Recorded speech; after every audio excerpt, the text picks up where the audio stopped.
let's get good. Yeah. Well, hello, everybody. I'm Eric Rogers. I'm the executive director at BikeWalkKC in Kansas City.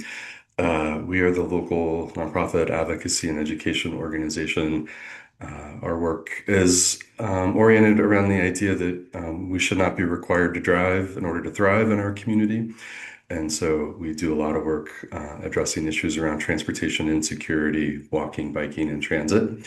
I'm going to talk about two connected projects.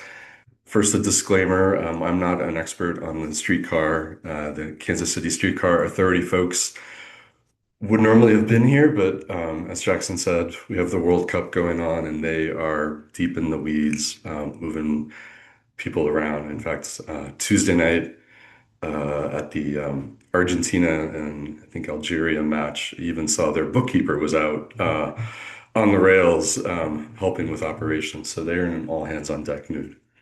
Um, So to give you a little bit of overview, high level first, I'll be talking about that circled area there in the middle on the riverfront with these two projects. But first, a little bit of overview. That blue line is the streetcar route. So it's now a 5.5 mile modern streetcar. Um, it goes from the Missouri River to the University of Missouri, Kansas City. It upgraded and replaced what was previously the Main Street Max, which was one of our BRT or bus rapid transit lines. We just celebrated the 10th anniversary of the starter line back in 2016. And then just last month in May, we opened the second extension, which is the Riverfront extension. Last fall, the first extension to the Country Club Plaza and UMKC area opened. And then the green north-south corridor there is the parallel bikeway. We have about a 15-mile bikeway composing several different routes. Excuse me. Starts north of the river in the Briarcliff neighborhood, goes through the city of North Kansas City, over the Heart of America Bridge, over the Missouri River, and then down through downtown and Midtown Plaza and neighborhoods in South Kansas City. So about 15 miles altogether.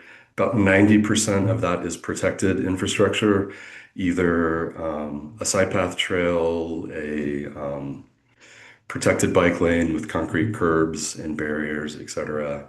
Several different types of designs, but all for the most part protected, with a few spots of conventional unprotected bike lanes.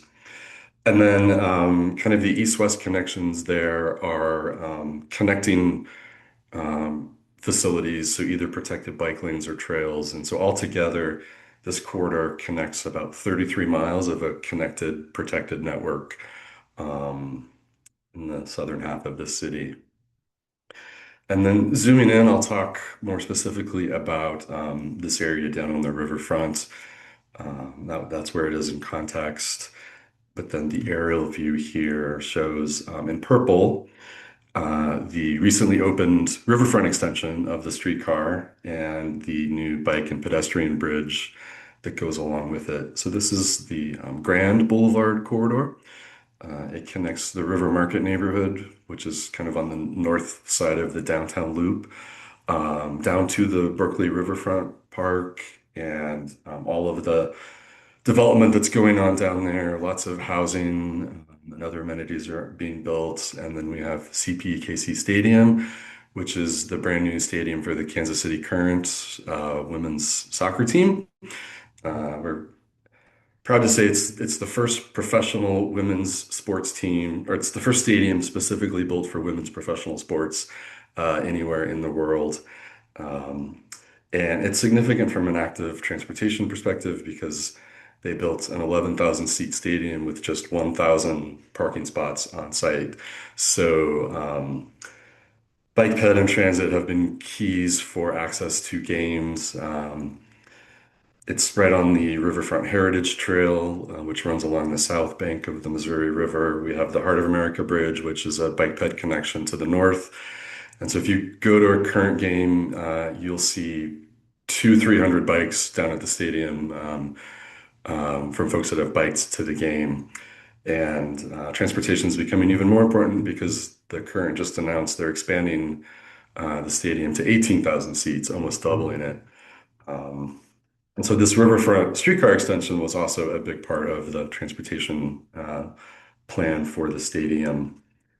Um, so I'll show kind of what it looked like before. This is the Grand Boulevard Viaduct. It was a two-lane road bridge over some railroad tracks and some old industrial sites. Um, it was the only connection to the riverfront from the downtown area. Um, it was originally meant to be two bridges, and the second bridge was never built, and so there was never a dedicated bike ped corridor added to it. So for about 25 years, this has been the connection.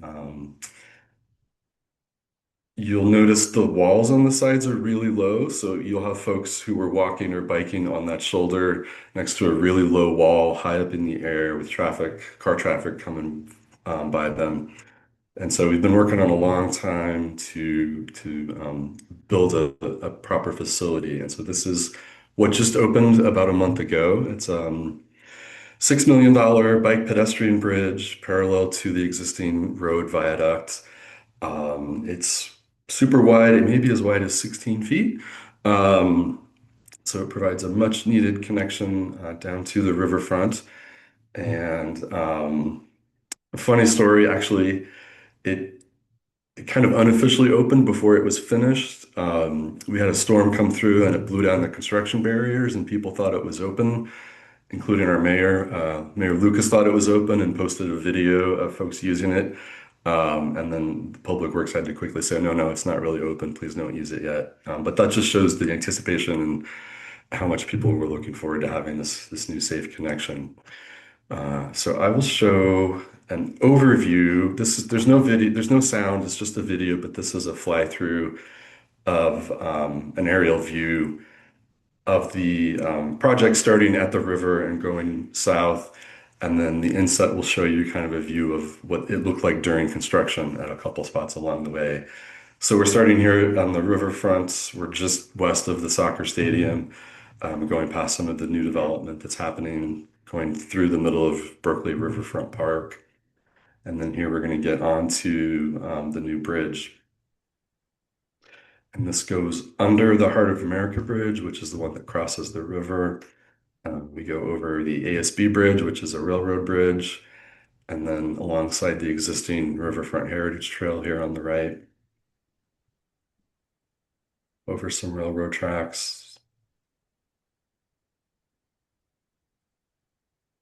And then the green paint there is where the new bridge lands and joins the street network and connects up with bike lanes on Grand Boulevard, then that goes south. So I'll go back to the aerial view and show you on the right in red is kind of the next step that we need to take. Um, the soccer stadium and the riverfront side have limited access points because of the highways and railroads around them. And so the next step would be another viaduct on the east, circled there in red, which would go over the railroad tracks and provide a connection to the south to the Columbus Park neighborhood, which is just east of downtown. Um, that would be both a vehicle and bike ped viaducts that we're now starting to plan for. And then to the east on the right, it would connect with Cliff Drive, which is an old scenic byway that's set on the kind of halfway up the bluff above the river. And for the last several years has been closed to cars and is just exclusively a bike and pedestrian facility for folks to use in Kessler Park. And with that, that is my quick presentation. I'll leave my contact info and a QR code if you want to grab the slides, and then I would be happy to answer any questions.